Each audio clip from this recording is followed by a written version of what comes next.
Okay. Got it. So before we get started with part 2 of this interview with Rickland and his wife, Garland, please make sure you go back and listen to part 1, which is our Instagram live interview from last week, as we're going to be picking up kind of where we left off. Hey guys, welcome back to our podcast. Thank you again for joining us and continuing this conversation. It was a great time last week. First off, let's talk about your new single, Ain't Just Me. It's officially out now. I listened to it on Friday. It is beautiful. It is as good as I imagined. And I actually sent it to a couple of my single parent friends, kind of as their anthem to them. So congratulations on the new single and welcome back to the podcast. Thank you. Glad to be back. Thanks for having us. Of course. Love the new single and even the video. I think the video, that visual is so powerful and it just ties everything about that song. Like when I watched it, I know in the beginning, like when I first heard it, I got goosebumps even with the teaser. But then hearing like the full song in the video, I had to first listen to them separate and then go back and watch the video. And and then knowing like the whole message and everything behind it, it just makes it that much more powerful, especially because you tied in your friends and everyone can relate to it. So I love how you created such a powerful visual. I appreciate it. Yeah, I mean, we tried to stay as simple on the video as possible. And if you notice in the video, there's not really a lot of me in it. There's very few performance scenes. I really wanted to tell the story of the song through that video with parents and their children. Just day-to-day things. We weren't going to do some fake like, oh, let's go to an amusement park and ride roller coasters for hours. That's great. People do that. But most of the time with our busy schedules, it is like, I guess, just going to the park or to an ice park, it's making time with your kids. Nowadays with all of our busy schedules, a lot of my friends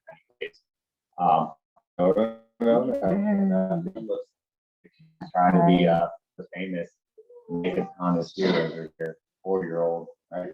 But no, but with everything going, can you guys see us? A little pause there. Not sure. Hello. Technical. You froze. We can always cut that part out and edit it. We're having technical difficulties. Oh, they're back. Can you see us now? Yeah, that's way better. Yes, and we did hear you. It was just What's the last part you caught from me? I'll re-say it. We heard a lot of it. It was just that you were talking about doing the everyday things with the kids. And so the video, I love that. The video is very simple and it really is like everyday things happen and it isn't just you. It really is going to the park. It really is having ice cream. It really is playing with your kid and doing that stuff. So no, I think that the simplicity of the video really kind of brings home the strength of the song. I appreciate that, and like I said, the last part 1, everything in that song, like the people in it have either been single parents or they still are single parents. So that's what was important for that video to portray. And that was all filmed with local businesses. Like I said before, I have a very big local support in our hometown. So I like bringing light to businesses. So when we filmed at the ice cream parlor, she was like super excited and stuff like that. With streams in the videos going on 1,000 already, 1,000 views, 1,000 streams within the 4 days, and that was my goal. In the first 7 days, I wanted to get 1,000 streams to 1,000 views. So if it keeps up, we'll make that to see. I've gotten great response. A ton of people have shared it. Gotten a lot of TikTok response from people that have actually went and watched it. So it's been really good, and it's an exciting song, and we have a ton more coming. I mean, there's some really good stuff coming. Some really big news coming too that I haven't even told anybody yet. So, there's definitely some good stuff coming, and all of the songs always mean something. You know, this one, I'm not taking away from the song. I love the song, but it's a lot of the stuff is going to be like this real world stuff that I'm addressing. I was just invited in October to play a Freedom Fest over in Arizona. So yeah, so I think I'm going to do that, and that's going to be really cool.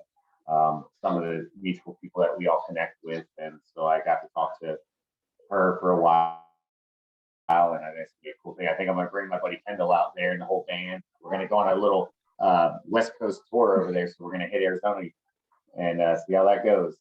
Experience all the heat y'all get over there. Well, October, it'll probably be pretty nice. So I think that's the whole you point. all have to come over. My hair will be fabulous. It'll Spoiler, be amazing. And you'll be like, I don't ever want to go back to Florida because my hair will be amazing. right? Amazing.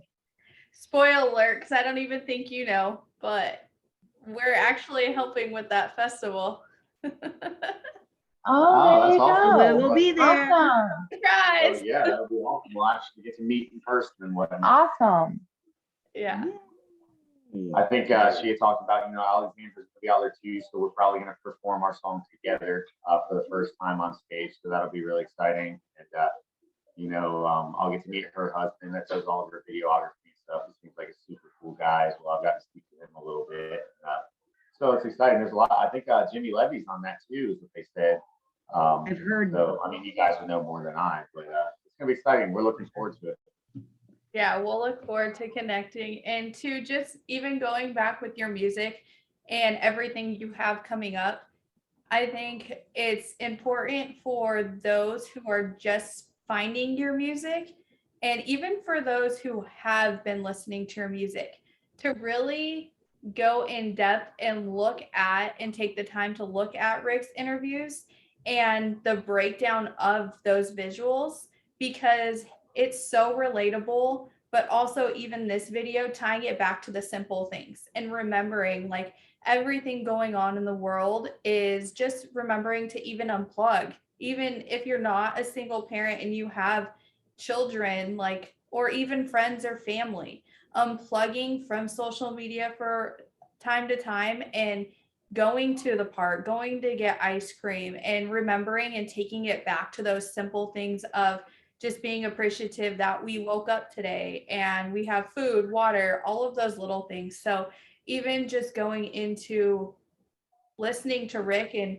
how he ties what he loves to do on the side and hoping that this will be his full-time job one day and doing what he loves, but also just looking at it from a different perspective of he is a father as well and working a normal job, and really what the whole American dream and having that balance. And it looks easy to all of us watching, but really the investment in yourself and music alone as an independent artist, like, it does take a lot of time, and it takes a lot of time away too from family. So going off of that, if we can go into, I know we talked about briefly, is faith, family, and freedom and the values. Well, And like you stay right there. If you get to see who I am right here. Anybody that just looks at me can see what I'm into. I got God and an American flag, and I tell that to anybody. I said, I don't have to say a word. You're going to know what I'm about. Plus, I won't mention that one right there. I noticed that. I like that hat. But yeah, that's what we stand for in this household, and we preach that and we teach that very strongly. So faith, family, and just the rite of passage and the right of way. Like, we're an American family, and we believe in respect and giving respect. We give it to everybody. It gets hard in this day and age because everybody has an opinion on you, especially when you're in the business of what I'm doing or what y'all are doing, and you put yourself in front of thousands of people. Everybody's going to critique you, and sometimes it does get hard because you're so used to defending yourself as a normal person, and when you get into this profession, you have to tame that back because you know better than anybody. Anything you say nowadays, they use against you. It's like being freaking ridden, like your rights are being, revised to you all the time. So you're being arrested 24/7.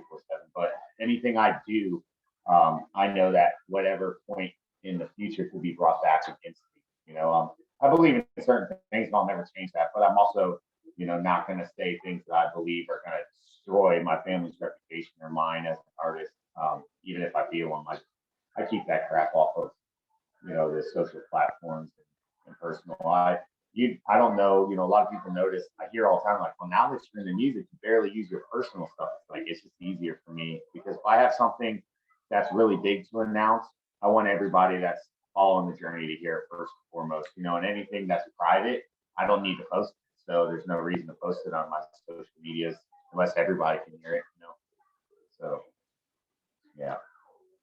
Absolutely. And two, I would like to see like your guys' opinion and take on just even society and how the culture has changed in general. And marriage, it seems like, is no longer valued. And so many will say, oh, we push that whole, I'm going to say beta. There's a lot of beta being pushed right now as beta male, and then as well as like female empowerment of I don't need a man. I can do it on my own. And I think that sets like the standard a little bit different from when we grew up, and it's changed a lot of the American values, but also from a woman's standpoint and then from a male standpoint. And then even as you guys as one, as a married couple, if we can do kind of what you guys see in your opinion on that, just because personally, like I being single and a single mom, I don't see a lot of, there's not a good example of marriages put on social media, and you don't see that. So knowing that we follow you guys and know what your family is about, and literally living out that publicly, even on social media, I think is huge, because you don't see that nowadays, and people don't know what like a toxic relationship, that's normal to them. And it's like, no, like that's really not, it's a broken one. Well, I mean, I think that most of my favorite artists that are, it doesn't matter what genre of music they're in, whether it's country music or rap or rock and roll, whatever. Most successful artists, in my eyes, are the ones that put out publicly that they have a great family life, not the ones who push the whole sex, drugs, and rock and roll thing all the time. Because that's a huge part of this business. You know, there's a lot of drugs involved. There's a lot of infidelity involved. Anytime I go to Nashville, you know, I don't want to call anyone out, but it's drugs and stuff are constantly in every environment that I'm put into. I'm just not really into that. You know, I'm not saying I'm a goody two shoes by any means. You know, we drink when we go out and have a good time, just like the next person. You know, I'm not straight edge or anything like that, but I also have a limit to what I will do and perceive what's right and wrong. Relationships in this business or whatever business you're in, it should be known that this is the American dream. And if you want to live it and you want to get a positive vibe out, then you need to do exactly that, put a positive vibe out. And I think that the family lifestyle and supporting your children and supporting your spouse and showing that you support other people's families is a good way to go. And that's not just an act, because we live that. We're very big on showing that our family is very open and whatnot, even though sometimes I want to kill our 4-year-old that keeps running around yelling. We still love her against all odds. But no, there's a lot of, especially in hip hop, you know, the whole portrayal with hip hop is sex and how many hoes can we get, how much money can we get. I mean, I think that's dying off a lot though. I think there's a trend with real hip hop. It's kind of making its way back. And I've seen a lot recently, you know, like most of the biggest rappers nowadays aren't singing or rapping about things they were back in 2005. You're seeing a lot more real life problems and things that are put onto a platform that represent the average person in their real life. And I think that's awesome. And that's in all across the board in genres of music. Because as one, we all agree that politically our country's going into shambles, you know, and I think that on any aspect of business is globally or at least nationally agreed upon. So I think we can all make music and agree with that. When it comes to the relationship itself, going back to what I said, if you can successfully portray your relationship on social media and show that you're strong enough to say, hey, I'm not available. I don't believe in, I believe in having a great family life, then it's going to make more people respect you. Because you look like, she gives an example all the time, Carrie Underwood or Celine Oh, my Dion. favorite. Some of the, like Celine, okay, she's one of the greatest vocalists of our generation. When's the last time you heard bad publicity about her? You know what I mean? Like, she's just been very pure her whole life. You can't say anything bad about her. You had all Same these thing with Carrie Underwood. She puts her family first and God first, her family second, her career. You never hear a bad thing about Carrie and Mike ever, not even rumors. He is not as so much in the spotlight like myself. Like, we're kind of, I always say I'm behind the curtains, so it's like, even if he goes out with his buddies, you're not, paparazzi isn't catching him being scandalous.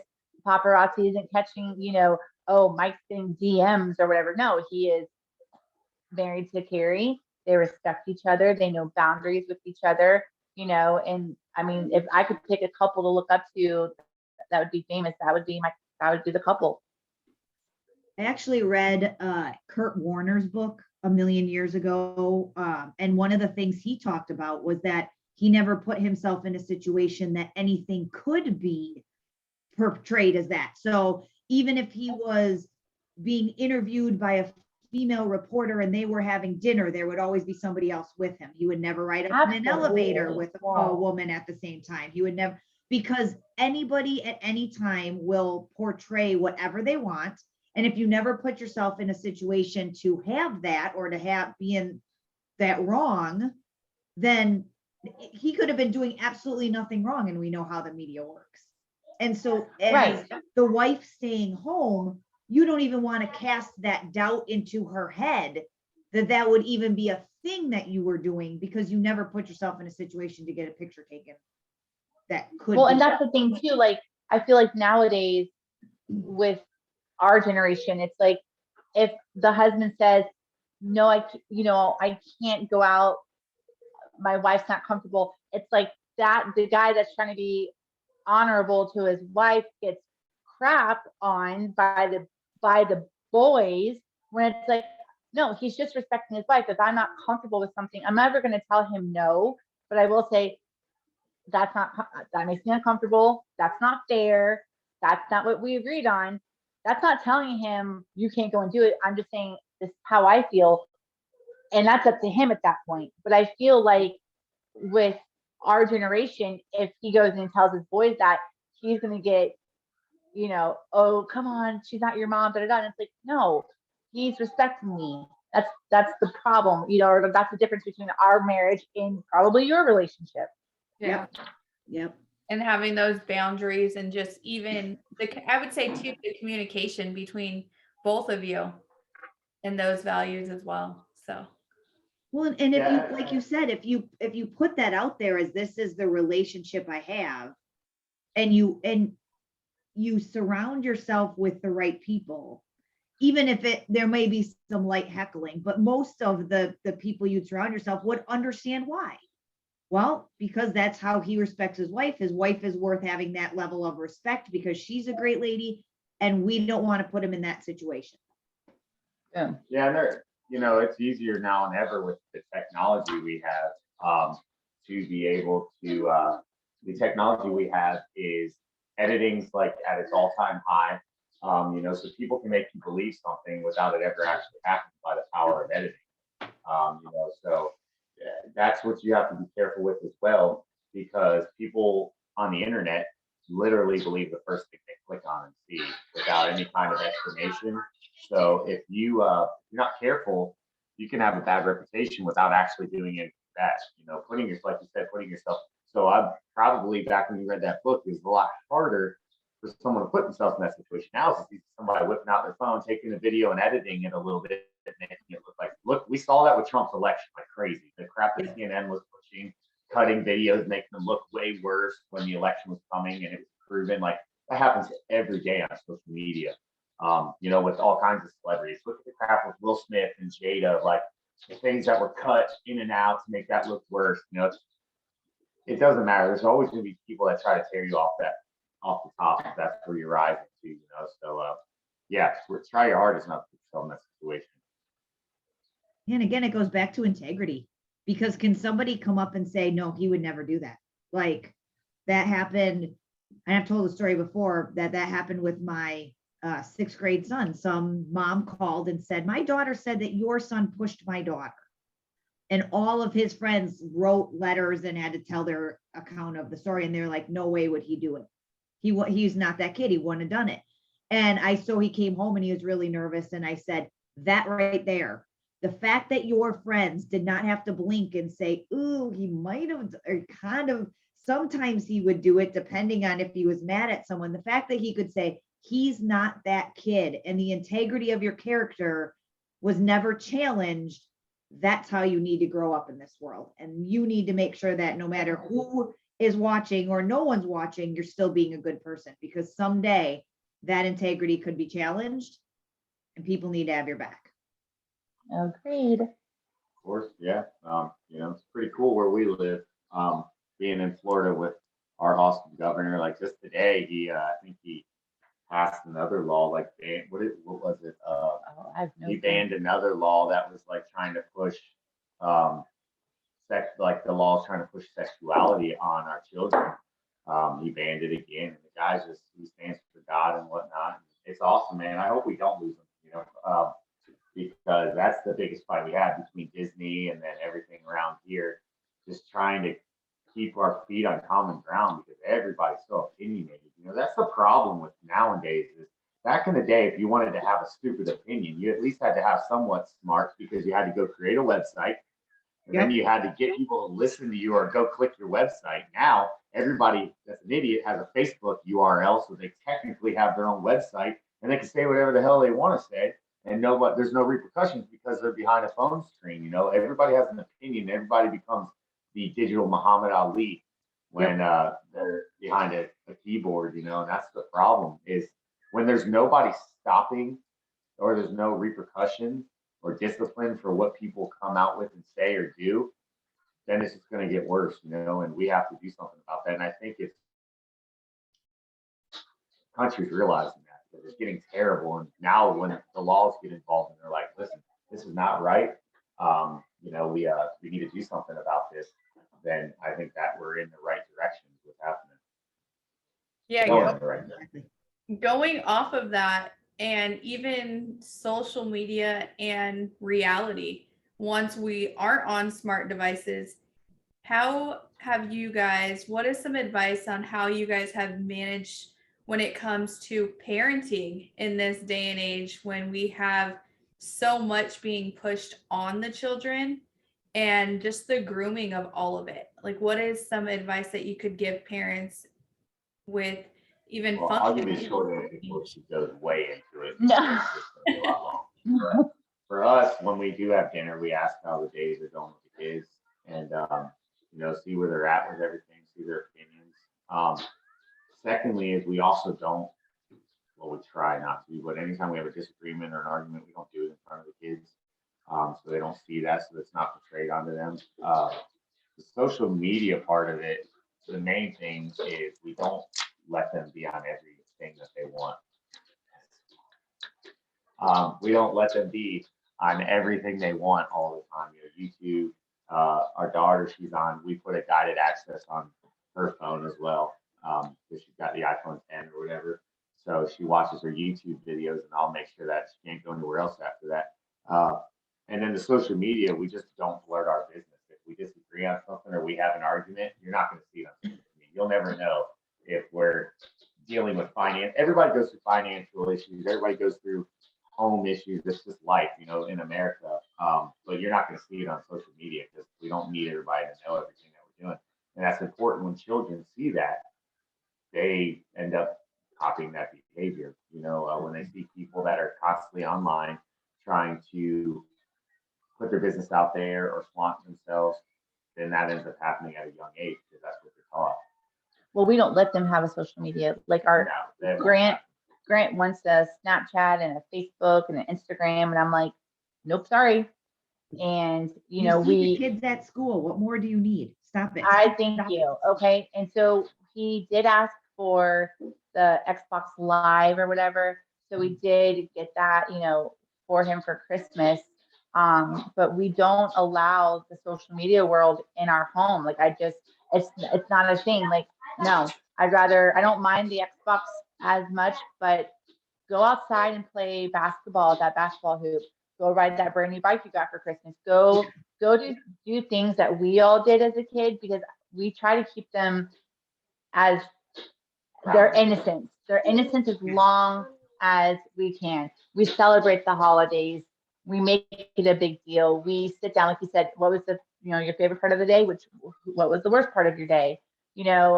Grant likes Taco Tuesdays every Tuesday. Every Tuesday. She likes a certain dinner, so we try to be as wholesome and grounded and keep their innocence as possible, because kids, 13-year-olds are on Snapchat telling other 13-year-olds to kill themselves. Like, I can't, and it's like, it's not the parents' fault, but it kind of is. It's like, why does your 13-year-old have Snapchat? Number one.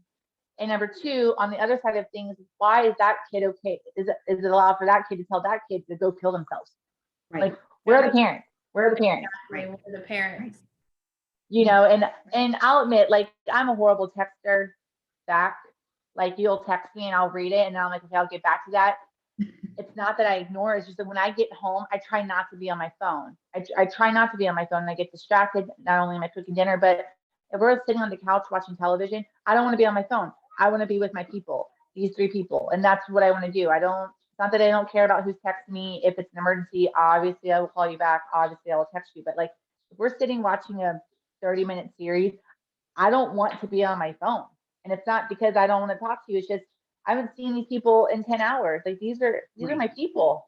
Right. I live for these people, So we just make sure, like he said, no phones at the table. Now, sometimes we'll have like cheat night. We're like, okay, y'all can watch the shows. We're going to watch a movie that you can't watch in the living room. So, but that's fair. I mean, you can't be like this all the time. Sometimes you can bend the rules and it makes it fun. Yeah. Absolutely. And my boys are a little older at 13, almost 14 and 11. And so they don't have social media. I don't allow it, mostly because of what we do. Like, we know what can happen. So there is no way, but they do have games that do have chat features. And so they'll say to me, do you mind if I chat my friend this thing? And I'll say, yeah, that's fine. Do you mind if I chat this person? I don't know, but I just want to tell them to go to this place to get whatever. Okay, that's fine. But it's this idea of, so anytime I see in the news, like, hey, there was a kid that was playing Roblox that this person came in, met up with them and blah, blah, blah. Like, I want them to know the dangers. And it's not just that I'm a mean person who doesn't allow you to chat in Roblox. There's a reason for it. And so if I'll see them type, be like, what are you doing? I'm talking to my friend. Okay, cool. Or they'll oftentimes, like, I'll come in and they know that I'll come in every once in a while and, oh, you're playing on Xbox Live. Who are you talking to? What are you doing? Where are we at? And so if they can't spit out who they're talking to and why, I'll shut it off. The settings will go to, you will never be able to do this. Yes. That's what Grant said. It's always my friend. I'm like, well, what's your friend's name? I don't know. He's not your friend. I'm like, it can be like a 75-year-old stranger danger. No, stop talking to him. And I'm like, you never tell a person your real name, where you live, nothing, because it's always my friend. Well, who's your friend? I don't know. That's not your friend. If you don't know their name, they're not your friend. Sorry. Yeah, usually it's someone in his class that's, I'm talking to this kid's name. And I'm like, okay, cool. Because you at least know who it is. Yeah, if he can give me a name and I can see it, then it's fine. But if it's my friend, I'm like, what's your friend's name? I don't know. Nope. Yeah. Yeah, I love that. That's super important. We often talk about that too. And then you have my kid who just thinks she can just go behind my back and create stuff. Even though we talk about this, she knows. So currently I don't have to worry about social media or technology right now because it's all taken away. But yeah, it's like, even if lost it. Yeah, she lost that privilege. Even though we have a podcast, we set everything up, then they're still exposed to it at school with friends and they still have access to create the accounts. So lucky for me, it just happened to be she wasn't smart enough to delete or log out of the account while logging onto my tablet with no parent control because it was my tablet. So then I got to see everything. But yeah, I think that's important too, is having the conversation of not just why they can't have it because mom said so or dad said so, and really Right. showing them the other side of the dangers of it. Because The dangers. Yep. Yes. Most Yes. people don't have that conversation. Well, no, and I tell Grant, I'm like, I know, trust me, I know I'm probably not the cool mom, but I don't care. Like, I don't care. I wanted a pager when in high school, and my mom said I wasn't allowed to have a pager because I wasn't a doctor and I'm not a drug dealer. All of my other friends had pagers. I wasn't allowed to have pagers. So coming home from cheerleading games, I had to go into the high school, use the payphone. Hey, I'm back. Wait inside until my mom was in the in the parking lot. So it I just I want them to grow up how we grew up in a warm, safe, loving environment as much as I can. I mean, once he goes to school, I mean, I don't see him for 9 hours. I can't control what happens there, but Yeah. we remind him all the time, like, listen, if we try to pull the stuff that some of these kids pull or you pull, we wouldn't have teeth in our mouths anymore. Right. I We wouldn't mean, actually be your parents. right. DCF is an actual thing that Ain't nobody scared of HRS around here. No, but you're scared of your mother. So yes. Yeah, Yeah, my mom, I was raised in an Italian household. You didn't backstop nobody, you get punched in the face. I got put on restrictions for anything less than a B. Yeah, I wish I got restrictions. I got punched in the face. I remember being grounded my entire 15th year because I was a smartass. And every time, like you would think at 15 and after being grounded repeatedly, you would learn to just keep your mouth shut. No. No. I didn't really get. Yeah, my sister tried all that stuff and it didn't work for her either. I just asked like. Once I told my dad to shut up, that wasn't smart. Oh. Uh-huh. Yeah, no. Uh-huh. Yeah, for me, I always asked questions. There was always like somebody could give me an answer, but I would always say why. And then to that response, I would say why. And so my mom thinks it's funny when parenting now because my kid, like she isn't answering, she's explaining herself.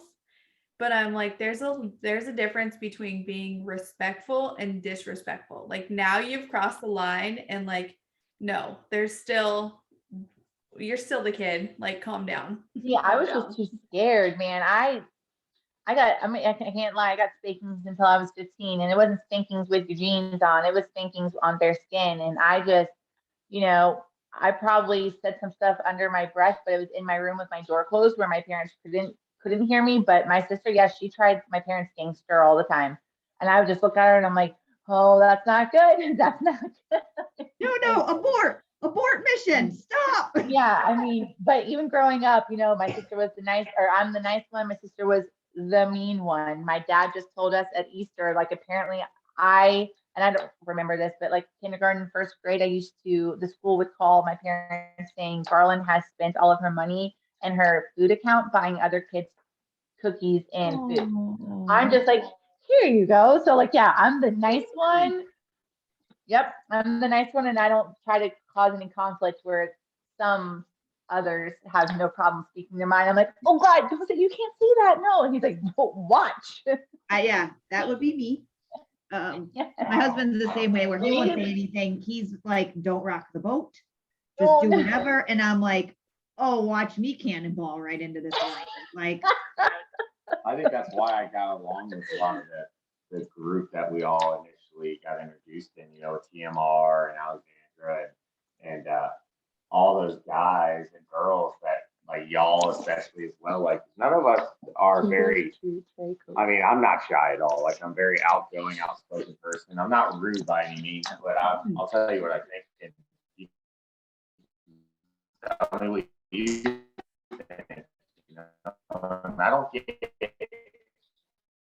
I don't get offended easily neither.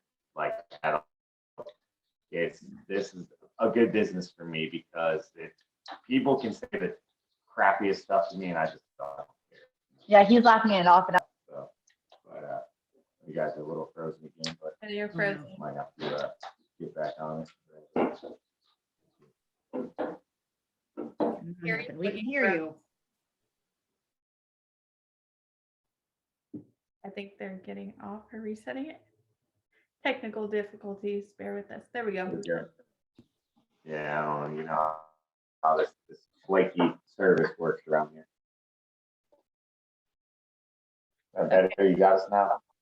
Yeah, now we can hear you. You're good. Yeah. So, no, it's I don't get offended easily either. A lot of people are like, I don't mean to offend you, and it's like you can't. yeah, I don't get offended either. I get offended for him. I'm like, what they just said was so mean. Like that doesn't hurt to me. He's like, no. I'm like, If anything, like I like brutal honesty. Like I don't want to send someone a song and then be afraid to tell me if it's not their favorite or they don't really like it. I'm like, if you don't, I don't expect you to like every song I've ever wrote and recorded. You know what I mean? I mean, yeah, don't, you know, if you think it absolutely is the most horrible thing you've ever heard, you don't have to tell me that necessarily. You'd be like, no, you know, this is my favorite. If you go on YouTube, you'll see a ton of reaction channels to a lot of my music. A lot of people react, like a ton of reaction channels react to a lot of my music. And there's some of my most respected reaction channels. Some of my songs like, oh, that wasn't my favorite. Well, that's everybody's taste, you know. But as the same aspect, some of my songs that aren't my favorite end up being songs that other people really like. So it's just a difference of opinion, you know. But I tell my buddies all the time, you know, when I finally get the masters in on a song after working on it for a while, seeing it built, and then all the way to where it's mastered, ready to release, you get excited as an artist. You show people, and you know, I've told a lot of my friends or any people, producers and management and whatnot, if it sucks, tell me. Like, I don't want to go spending time and money on a song that like I think's good and everybody else is gonna think sucks. You know, because there's a ton of artists out there. They send me music and it's terrible. I have people every day. I would say at least an average of 5 to 10 artists a day that send me songs. They want me to jump on it, and there's absolutely no way I would ever jump on their songs. You know, but I'm not going to tell them that. Well, you know, it's good, but it's not my type of song. You know, You really want to be like your mom told you could sing? Ooh. yeah, you know, it's well. The main thing is too is making the distinction that I'm having lately is because me as a country singer, I've done a lot of collaborations with rappers. You know, I enjoy hip hop too, and I like bringing a country vibe to a hip hop song if I think it's good. But the problem is I have a ton of hip hop artists that hit me up and want me to do stuff with them, and I'm like, listen, man, in order for me to do that, it's got to be something I truly believe in because I'm not going to be, I'm not into country rap. Like I'm into it. I like it and I enjoy it, but that's not my genre of music. So when I do a song and I collaborate with someone, it's got to be worth it on both of our spectrums because I'm not going to be known as the country singer that jumps on every rap song that's thrown his way, you know. And I've gotten slack back from a lot of country pages and podcasts I've done and good friends of mine are country. I was like, you got to stop doing those rap features. You know, it's going to damage your brand. I agree to that to an extent. And then I also believe that my point as you grow as an independent artist, the more you can get your name and brand out there, it's not going to hurt you because the amount of fans you may lose by doing that is going to vastly be outweighed by the new amount of people that you'll gain that respect your music. And I've found that to be true so far. With that being said, I probably for a while, kind of ties into the news that I'll be sharing soon.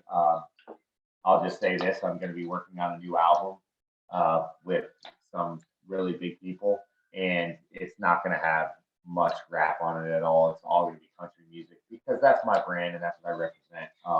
Even my last album, I think 13 Reasons Why was the only one on that album that had any rap on it. But, you know, my singles, I've released a lot of singles that do. You know, me and TMR are talking more, and I respect TMR greatly. So, you know, anytime, and he's got a great loyal fan base. So whenever I do work with someone else like that, it will be him. Burden and I have been talking about collaborating again. So, you know, of course, he's a friend of mine. He's helped me out a lot. So, of course, I would be into that as well. But just for anybody that reaches out that wants to do stuff like that, I think I'm going to take a Moving hiatus from forward. doing that, Yeah. moving forward for a while.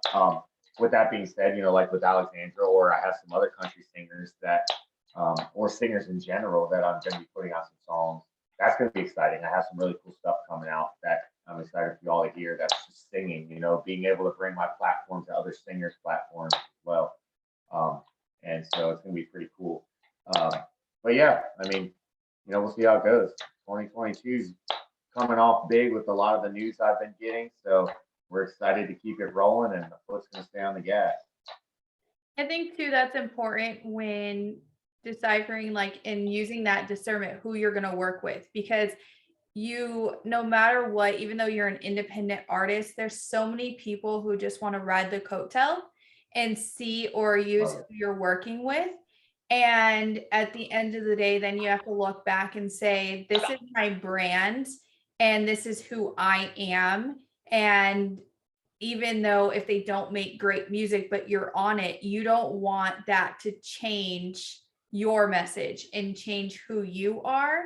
So that's honestly, even from an artist standpoint, something to look at too, as so many who are just getting into the business, they don't always have that support system, whether it's a wife or a family member or a friend who will give them that feedback.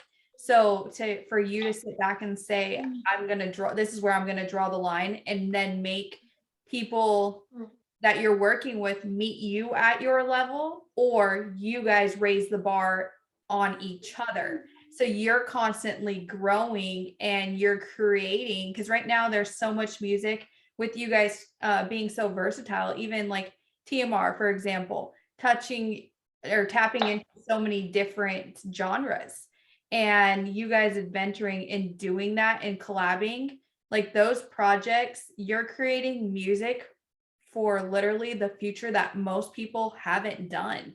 And you don't see it often, where you guys have such a network and like brotherhood together.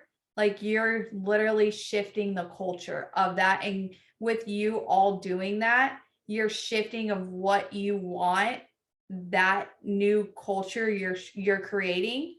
You're creating that content and what you guys want to see and building each other up. So I think that's amazing to see too.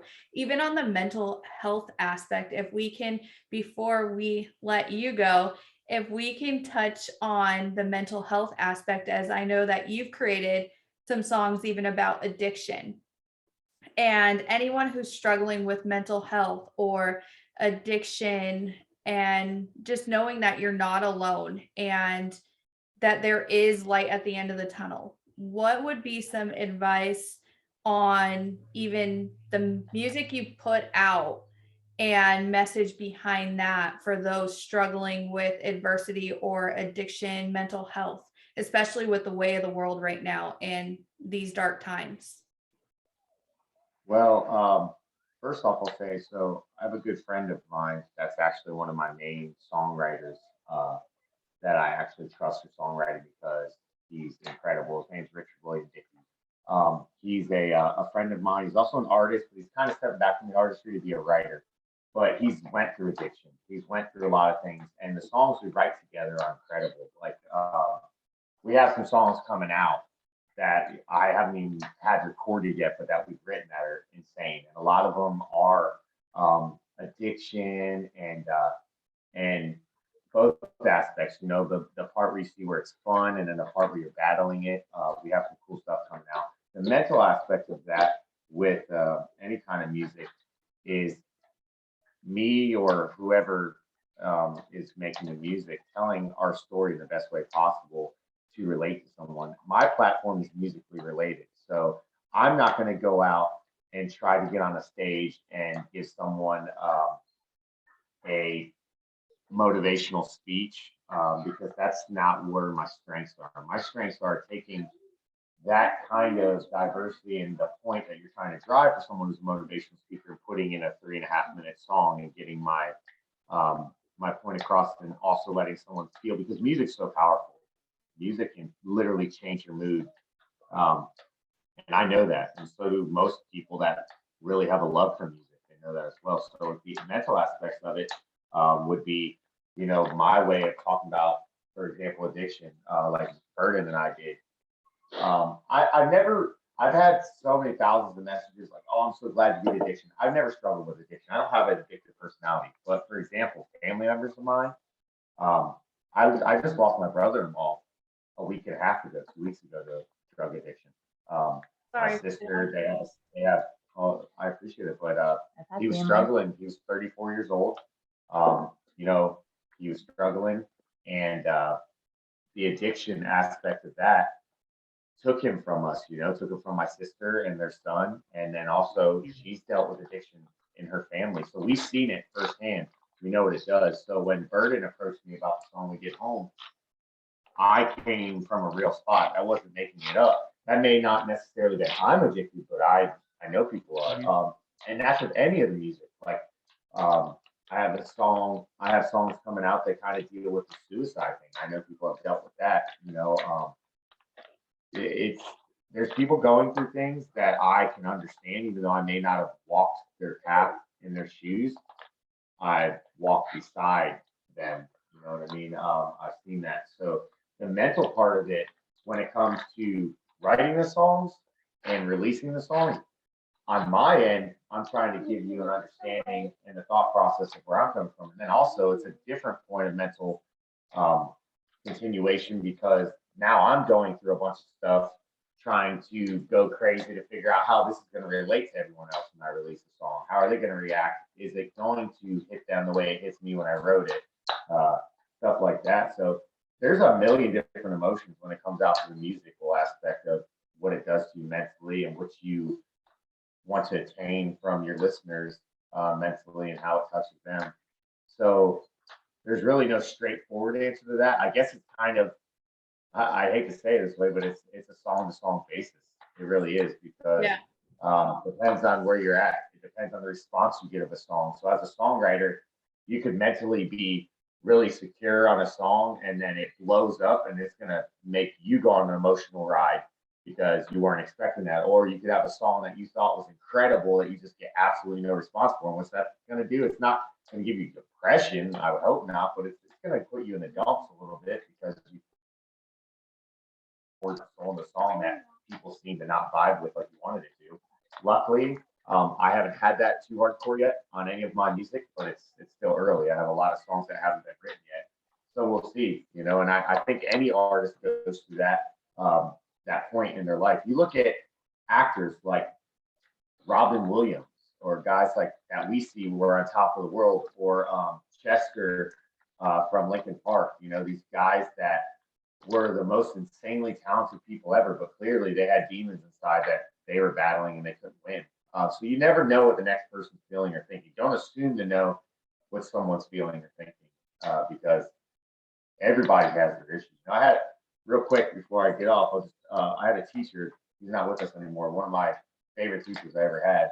His name was Mr. Elworth, and he was a huge musician too. A big reason why I really went in high school and started playing guitar and whatnot. And he's a big part. I always consider him a big part of what I do today.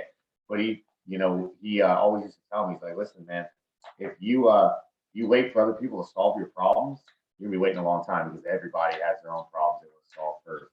And I think that people tend to forget that they think everybody's out to help them out. No, man, we all have our own problems. So, we want to help, but that's only to a certain point to where if you're putting us out too much, then you can't rely on people to push you through difficult situations all the time. So rely on yourself. Find your own strength from within to beat whatever problems you come across. So, Amen. And I take think y'all to with, church. I was gonna say, and with that, sir, we're gonna speak to your wife. Wait, Hey, we love y'all. Appreciate y'all. Oh, Bridget, you had something else to add? just share for those who are listening your Instagram name. We'll link it all in the show notes, but if you can share your Instagram and where to find you on social media. Of course, so anybody watching, if you are interested in music, all my social media is Rickland Music at Instagram, ricklandmusic.com. I'm in the process of getting my merch store online, a better merch store, and my website is being completely revamped. So look out for that. I'll have everything you see there. My TikTok, I'm almost at 30,000 followers now. So that's going good. That's Ricklin Music. TikTok, check that out. I'm constantly on there trying to be the next trending artist. Sometimes it works, most of the time it doesn't. But check out Anxious Me. That's available on all platforms. Go watch the video. We're still trying to push 1,000 streams and 1,000 views. We're almost there in the first week. That's my goal anyway. So if you're a single parent or you know someone's single, send it to them, share it, listen to it yourself. I'd like to think it's a catchy song, whether you're a single parent or not. I sang my ass off on it. So I said it, the ASS word. Okay. But no, I did. But I appreciate y'all having me on, and we'll let all the misses over here take care of it. Both of them, the I'll miss try to keep and the going out of misses. here. Yeah, good luck.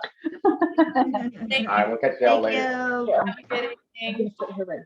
As You're they right said, here. you just be out now on all platforms. So go buy it on iTunes, watch it on YouTube, and we'll continue this conversation with Garland. Oh, she's getting mic'd up. How cute. Because if not, then it's not gonna be, we're gonna sit next to mommy and you can sit with me, okay? Can you, I was say, can you hear us? But Just tiny ears, so she's probably isn't working.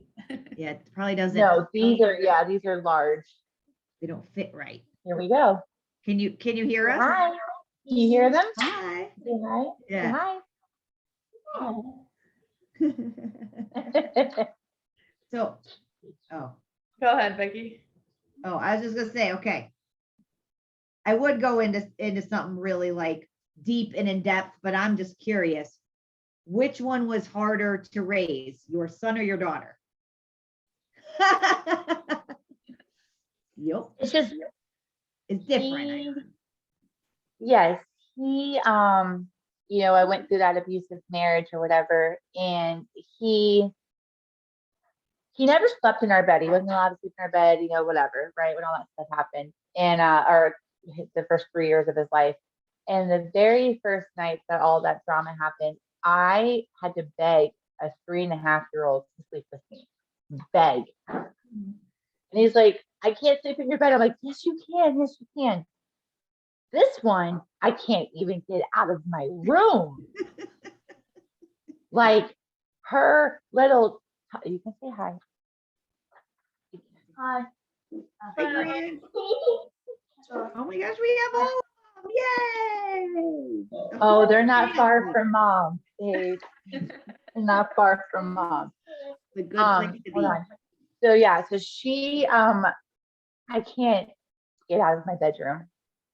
She's 4 and her toddler bed is right next to my side of the bed. And sometimes she wakes up at like 2, 3 o'clock in the morning and thank you. Oh, she's not done yet. And her bed has to be right next to our bed. But it's so heavy at 3 o'clock in the morning. So I've gotten now, I'll just grab like the headboard of it and I'll pull it. And I literally do like this, just so she can go to sleep. Right And then here. when Right here. when I hear her stop moving, then I can like roll back over. But yeah, no, this one over here to my left, easy. He tries my gangster sometimes. This one's every 5.5 seconds. So like you're talking about us.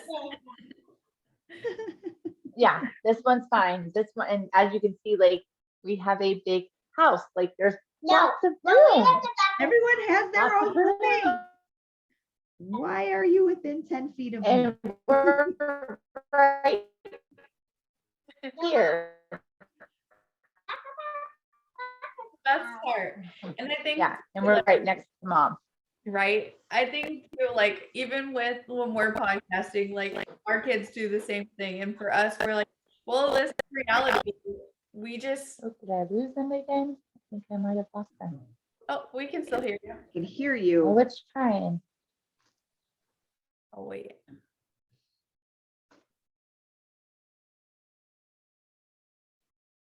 There we go. There we go. There.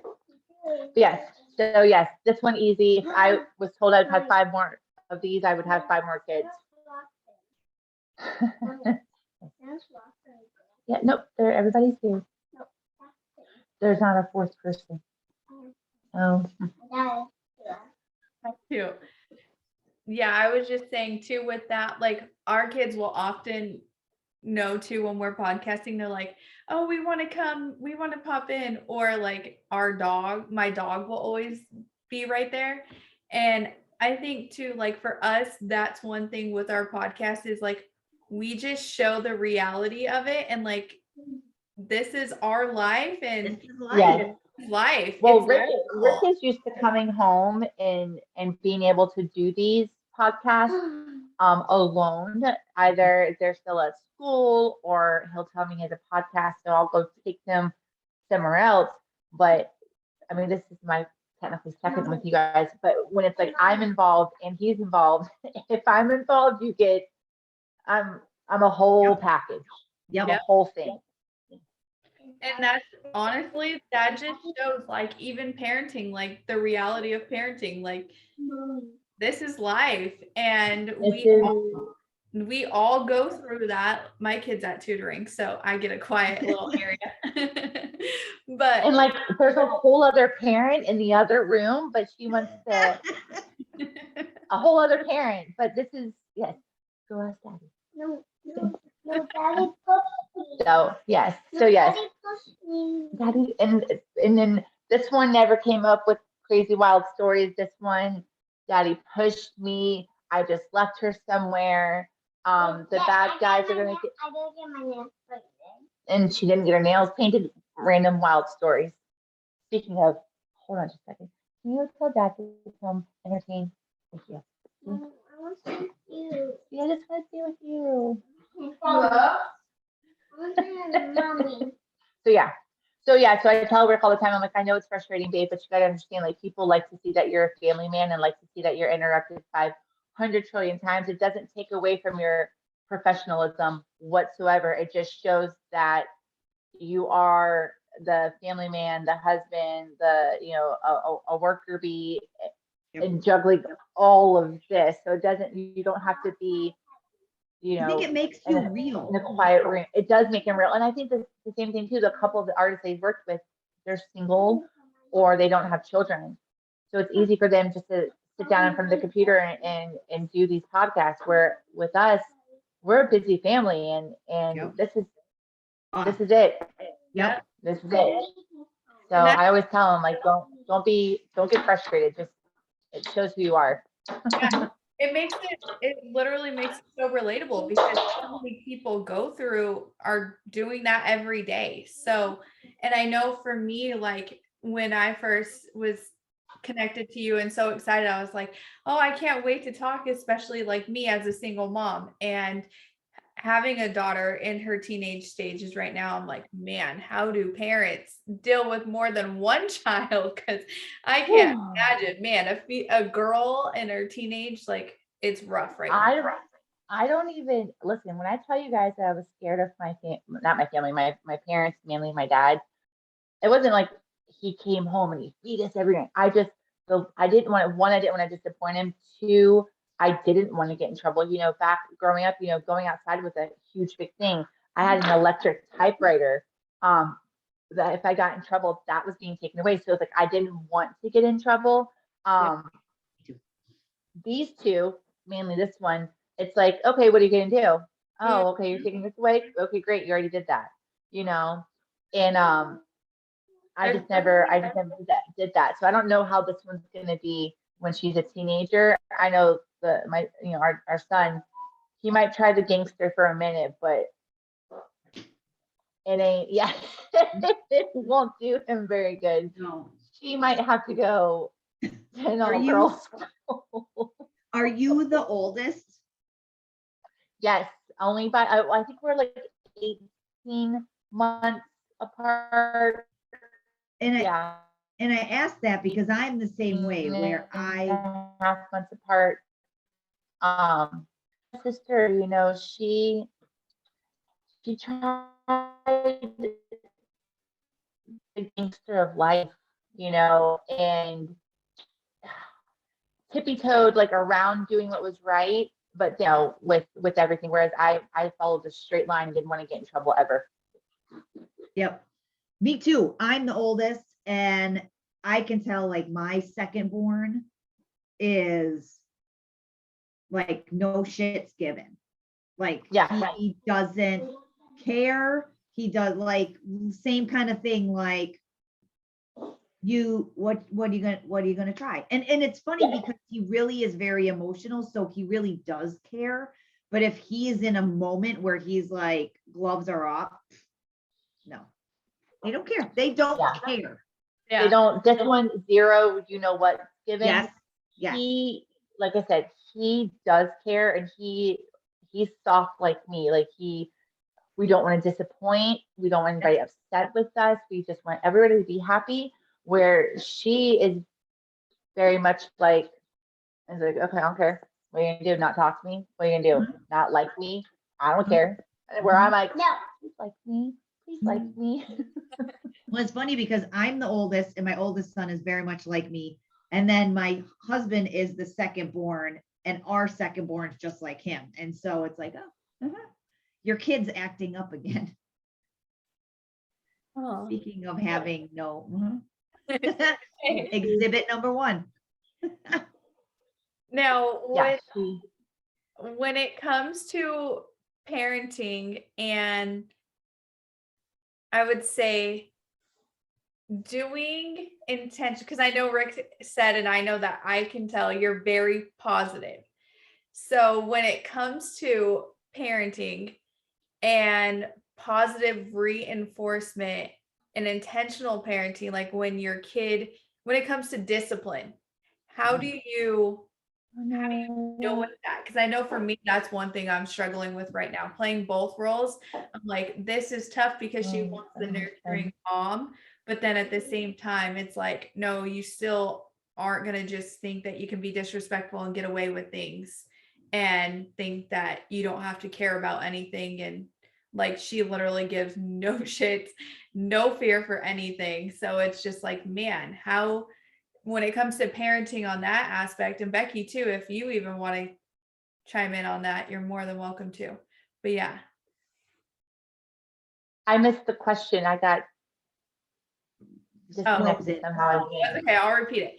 I was just saying, like, even for me playing both roles, when it comes to single parenting, how do you, when it comes to discipline, with intentional parenting, but also like positive reinforcement? Because with my daughter right now, she likes to test and there's no fear. It's like, okay, what are you going to do? I'm going to do it anyways. You already took that. So I'm already in trouble. So playing both roles and being a single parent, how do you deal with, or what would be some advice like when it comes to discipline and that positive reinforcement? Because she wants the loving nurturer mom, but then also I'm like, nope, you still are, I'm going to lay down the line. Like, you're not, you need to do good. Well, you're not going to be disrespectful. Like, there's a line you don't cross. Oh, listen, he had a moment when Grant was probably 6.5, maybe 7. And I don't know, he had a moment in the middle of Walmart, and I was still, Rick was, I think, no, you were about 4, had to been 4, because we haven't met Rick yet. Yeah. About 4 years old in Walmart, and it was just me and him. Y'all, he had a mental breakdown inside of Walmart. I called my best friend, and I'm like, I need help.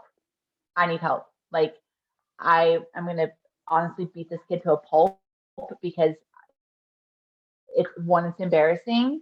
2, he's not listening. 3, I look like a psycho crazy mom, and somebody's probably going to call the cops on me if I say what I really want to say to this small child that's throwing himself on the ground.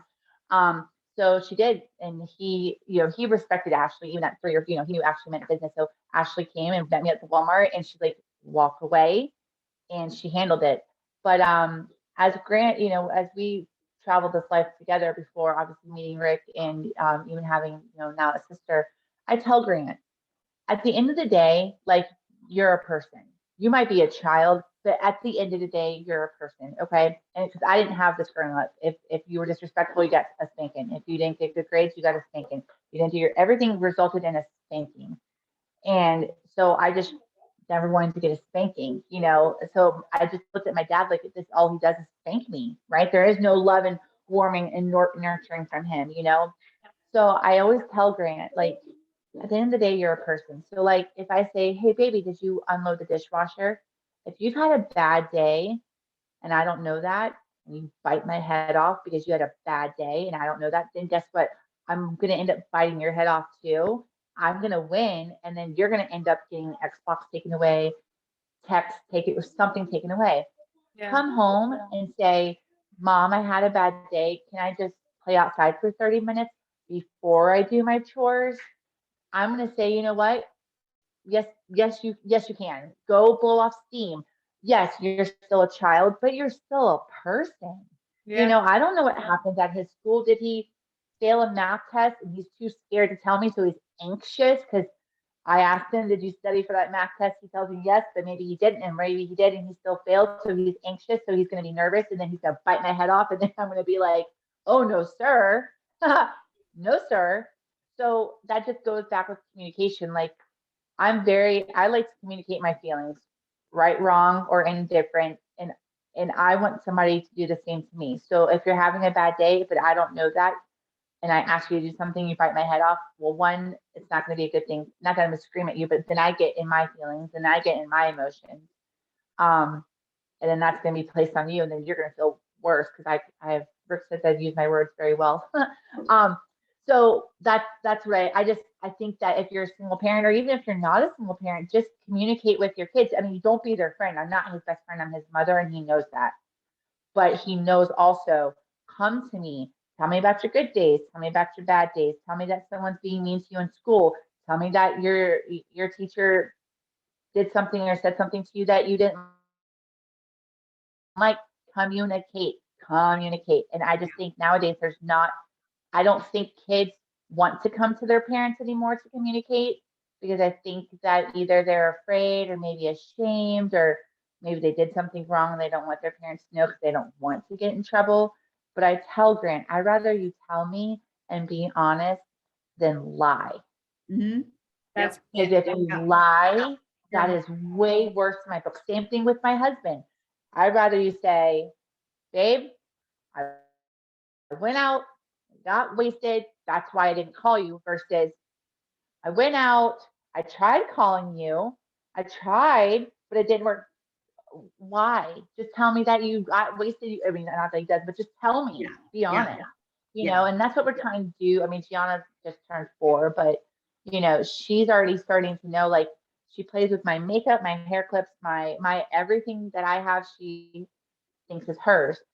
And it frustrates me at times because there's certain things that I have to wear to work that I'm like, what did you do with it? Like, Right. why did you touch that? That's not yours. And instantly she goes, it was an accident. I'm sorry. And I'm like, but it wasn't an accident, because you went into my room, Yep. you grabbed what I needed, and then you took off. So I mean, she even knows, but I think as a parent, you just have to communicate and let your kids know.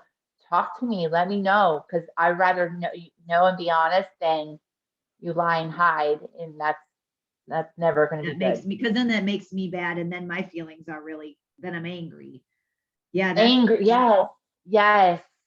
that's the Yes, one thing I agree. I have been trying to do with my boys too, and especially with my 14-year-old, is really know what you're feeling, because in this world we don't let the boys know what they're feeling. We just expect them to be even keel and whatever. And I've had conversations with my mom, because the way I parent is so very different from the way she was parented and the way she parented. Not good, right, wrong, or indifferent, just different. Just different. Yep. And so for me, she's like, well, if you let him be upset about something, or if it's okay that he's sad today, then he gets away with things. And I was like, no.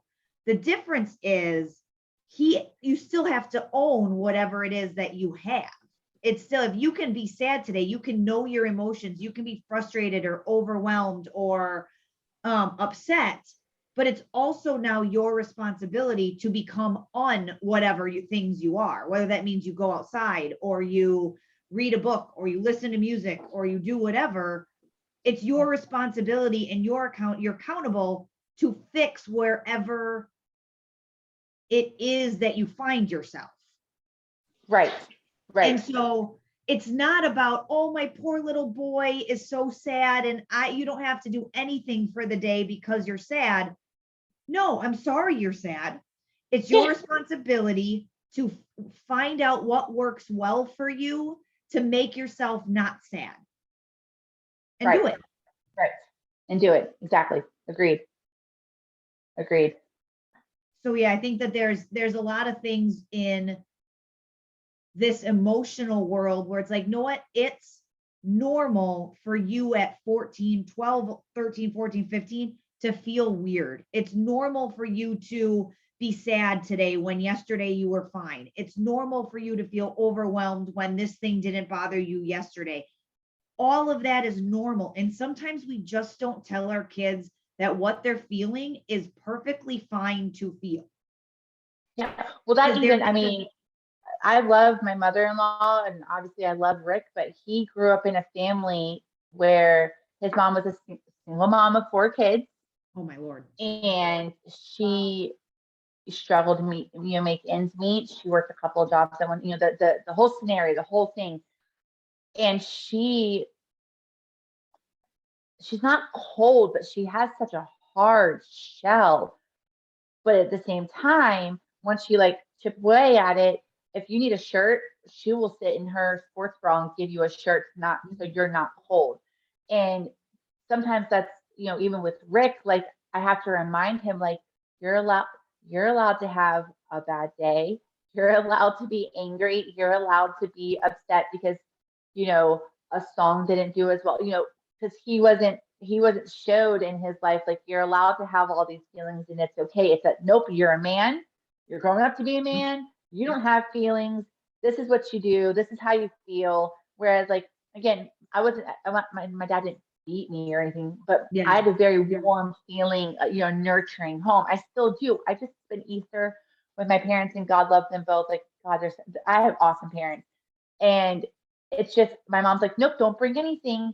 And my mom's like, Garland, honey, you've been working too much. Your feet are swollen. You look a little swollen. I'm going to put the TV on and you're going to sit right here and you're going to prop up your feet. And she's like, we're going to take Gianna and Grant out to the pool. You just watch whatever. And anytime like Gianna needs something, she's like, nope, leave mommy alone. Mommy needs to rest. And even at my age, my mom is still mothering me. And I love it. And Rick looks at it, he's like, I'm like, Gabe, my mother's always going to be my mother. This is how she was all of my life. Like, Yeah. all of my life.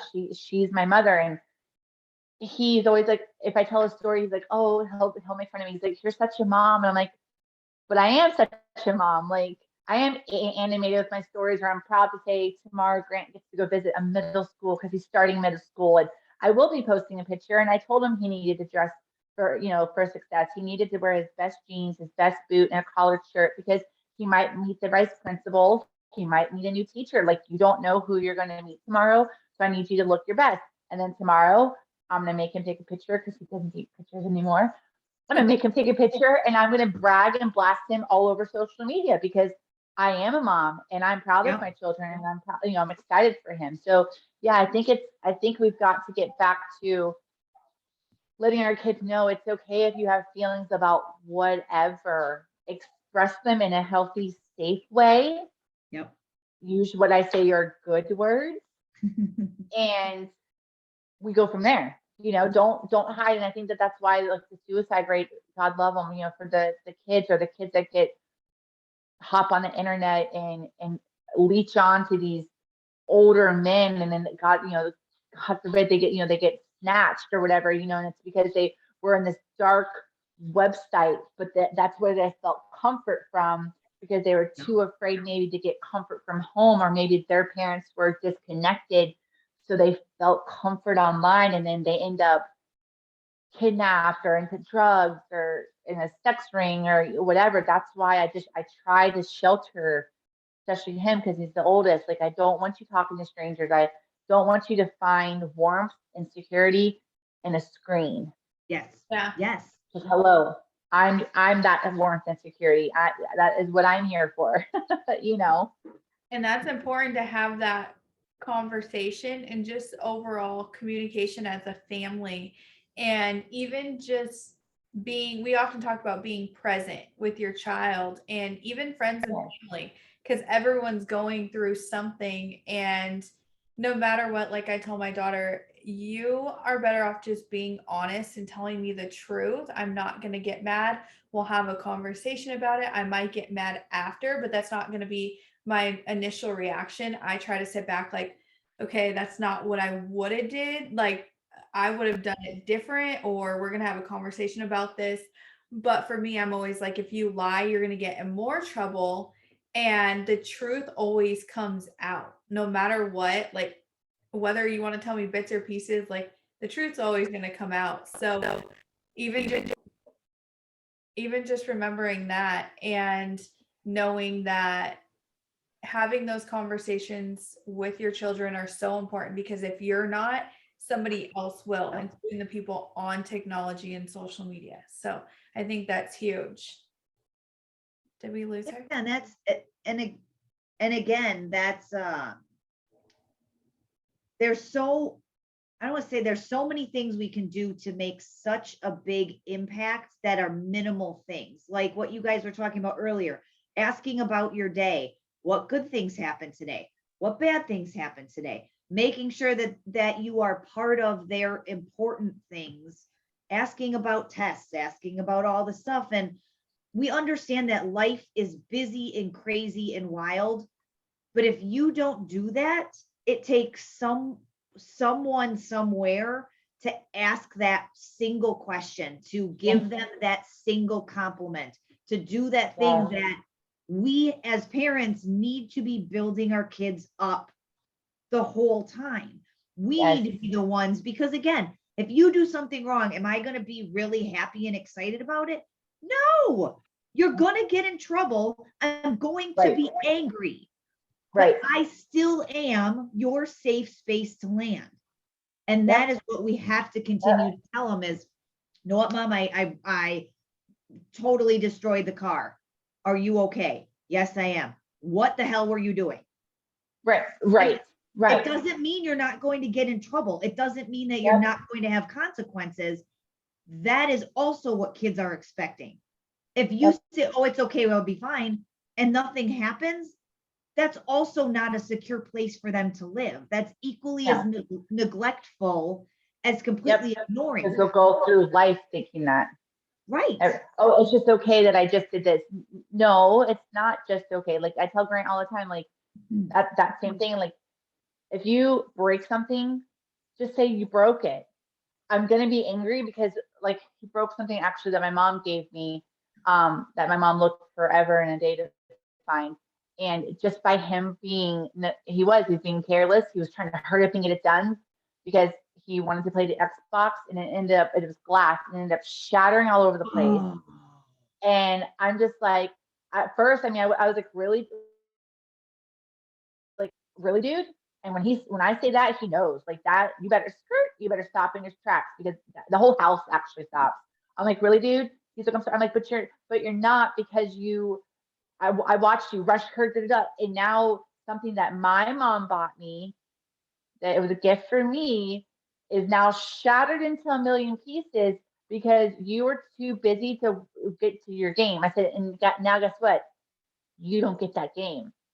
You know, I mean, there's been times like, granted, I mean, he got in a lot of trouble like a couple of years ago. Rick was off at the gym. Gianna was much younger. I think she was like a year and a half, maybe 2 years old.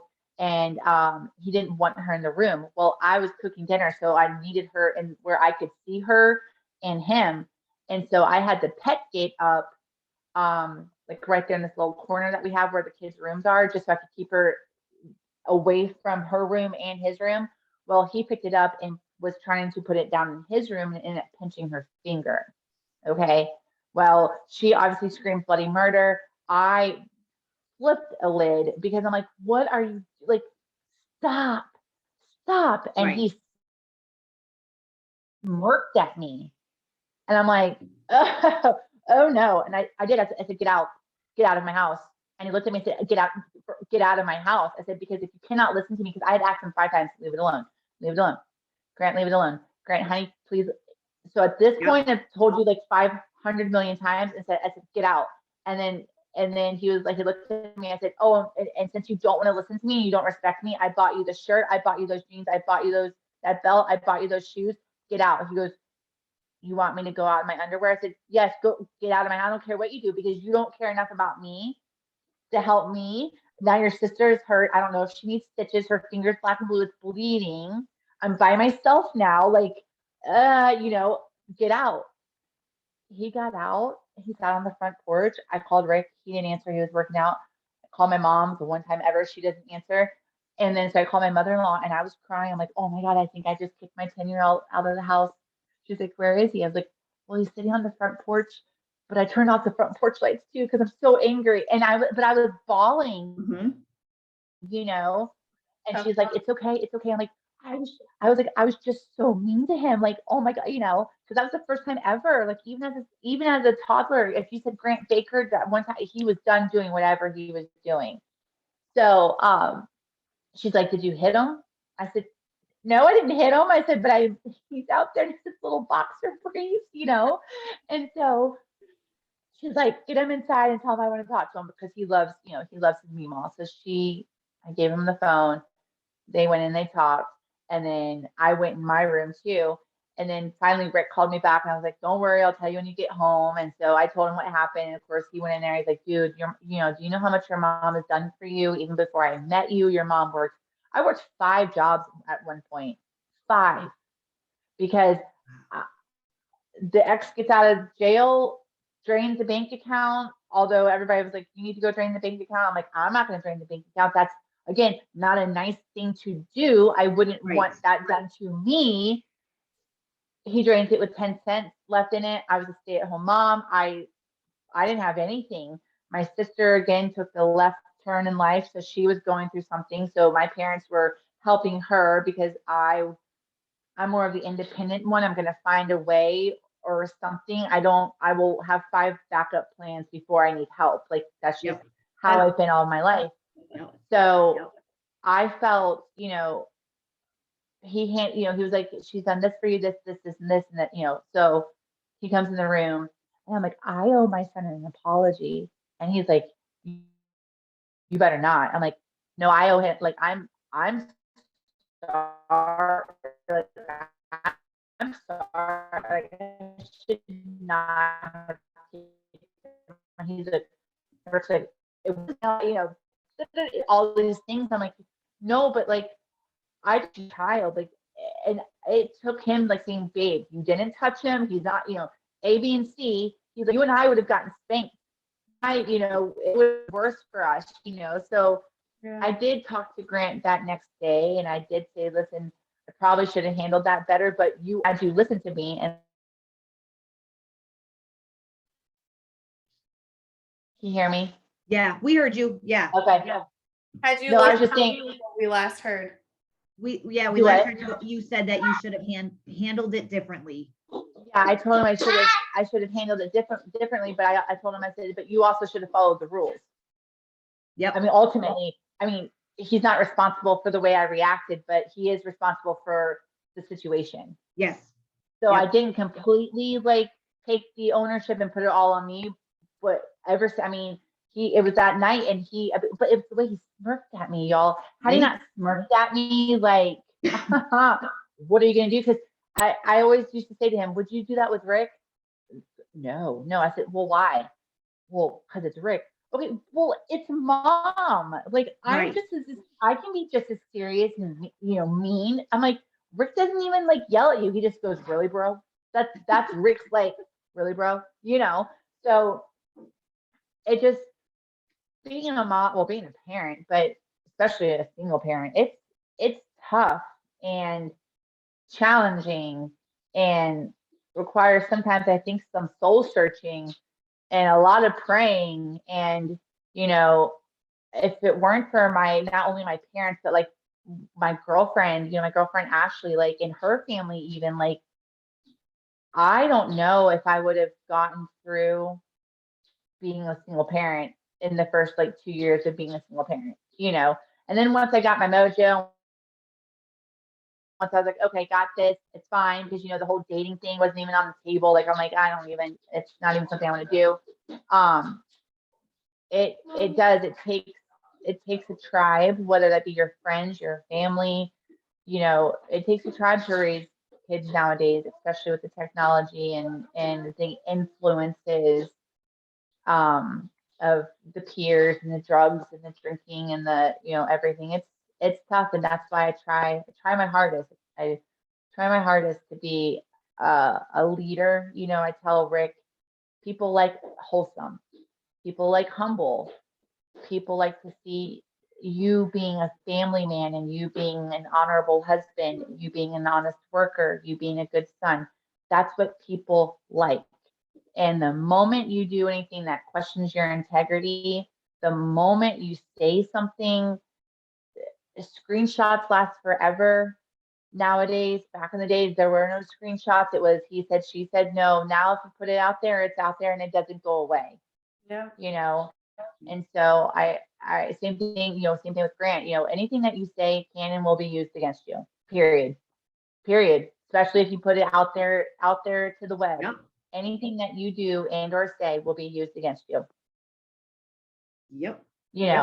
And if it's so easy now. If you make somebody mad, their first response is, oh, well, I can bring you down with a screenshot, or I can bring you down with this. So why even put yourself in a situation where that can even be someone's first reaction to you? Yep. And when it Yeah, comes got to 'em. dealing with adversity, or like even if you're having day-to-day like stress, motherhood, marriage, life in general, how do you deal with adversity whenever you have that in your life? Well, poor Rick.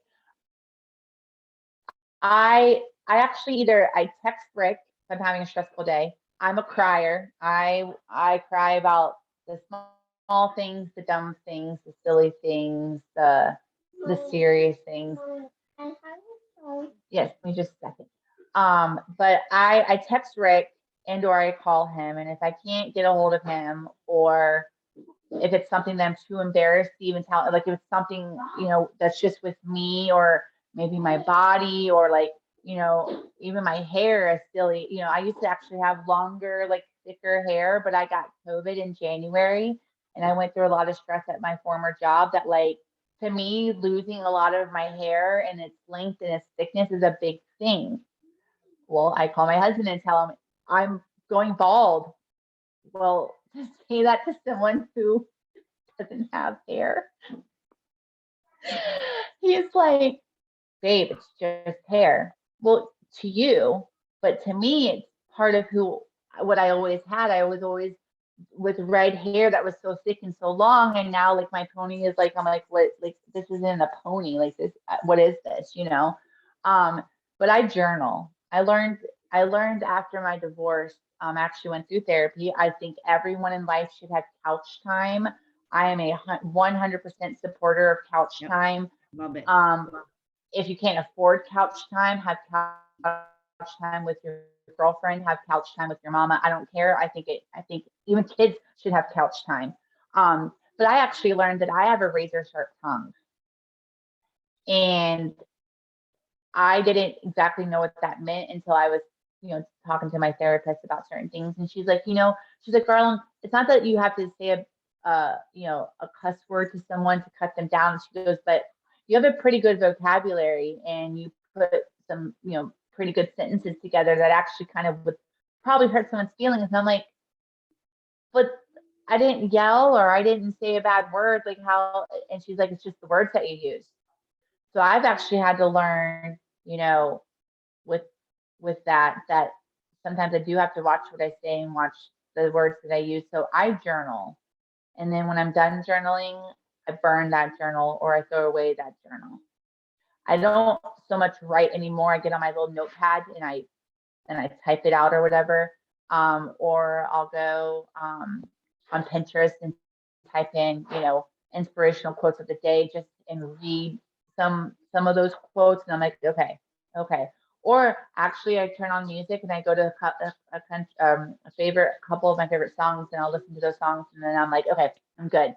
Because I don't get a lot of alone time anymore, especially now. You know, Rick's either at the studio or he's on another podcast or he's with another artist or he's doing this or he's doing that. So there isn't a whole lot of alone time for me. Like I tell him all the time, like you get that 35-minute drive home by yourself. I don't get that. Like you get a 35-minute phone conversation with Kendall or Clint or Burden or whomever. I don't get that. You get to come home to a quiet house and do this.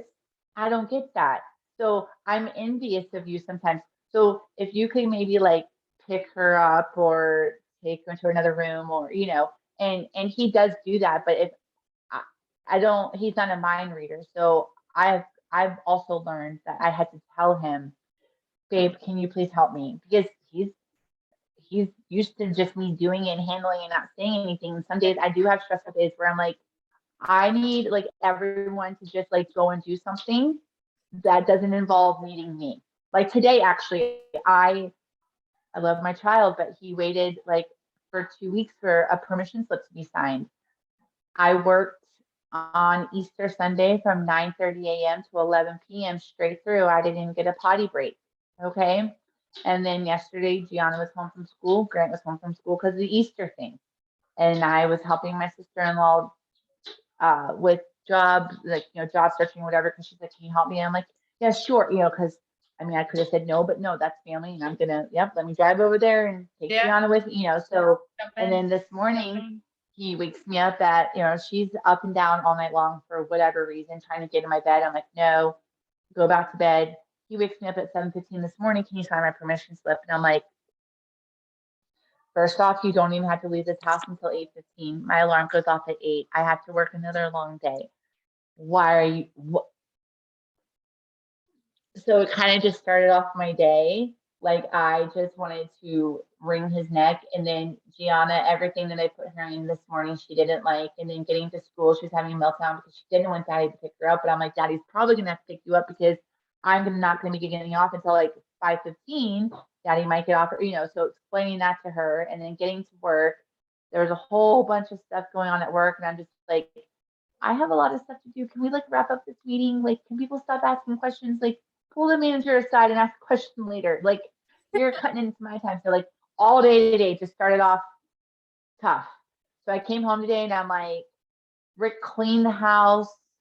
He actually, for the first time ever in our relationship, not only did he fold the clothes, he hung up my clothes, which he laughed at me because I'm like, did you hang up my shirts? Because he never likes, because he doesn't know where stuff goes.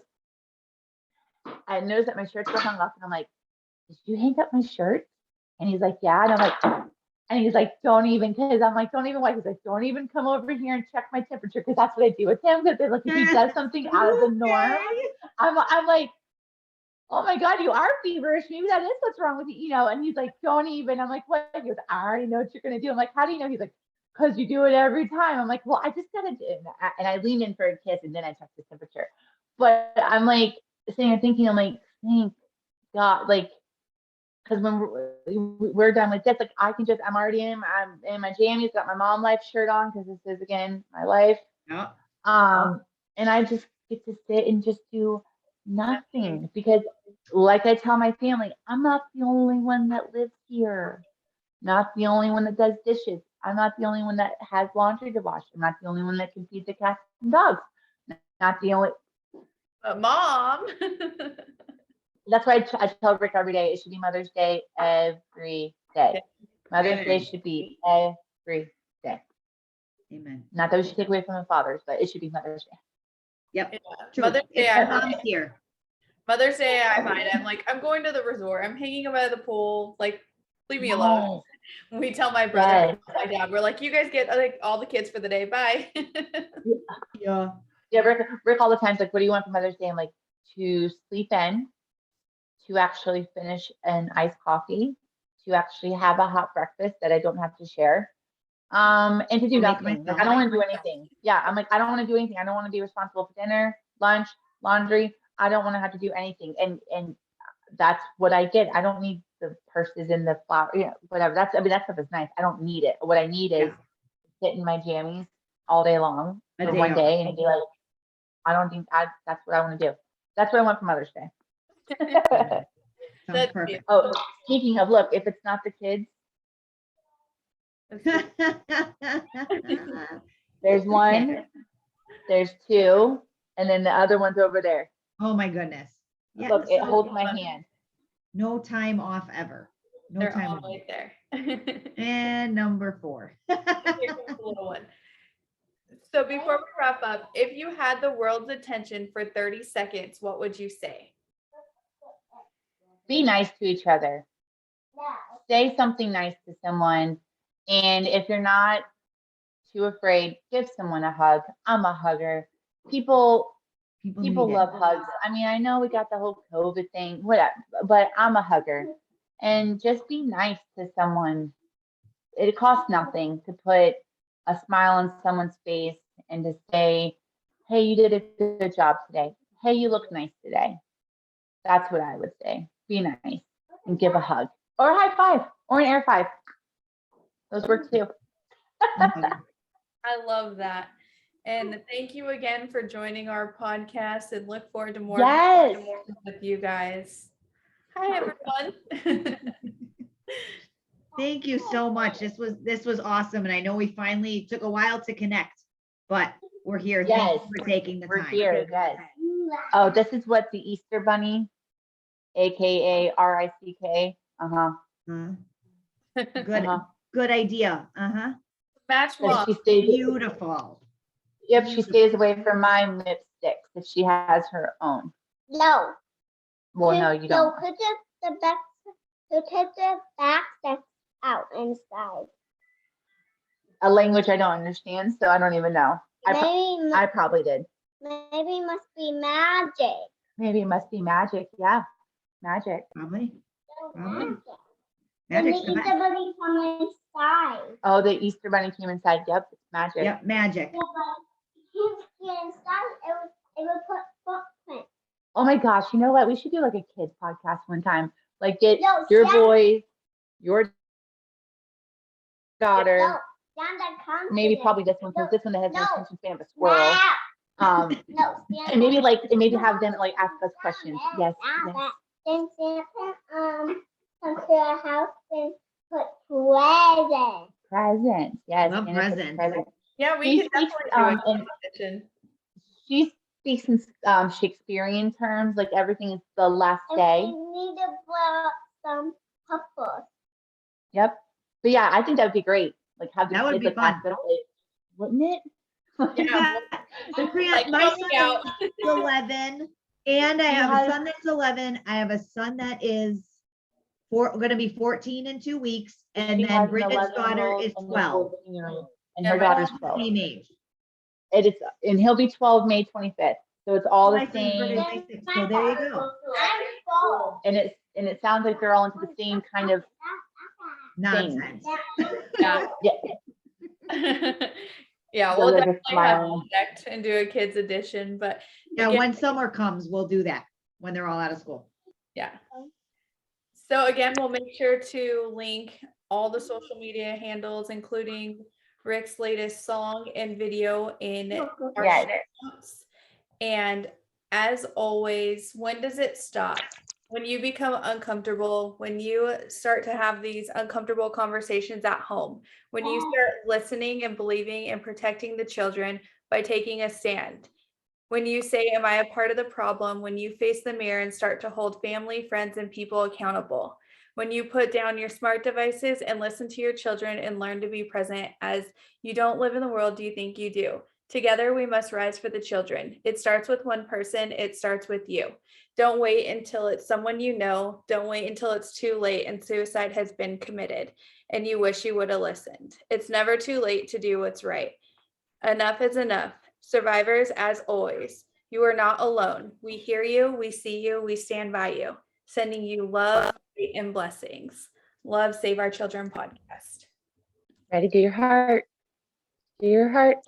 Say, yep. Say we love you guys. There we go. Oh, I love your you. heart. Yay. Yay.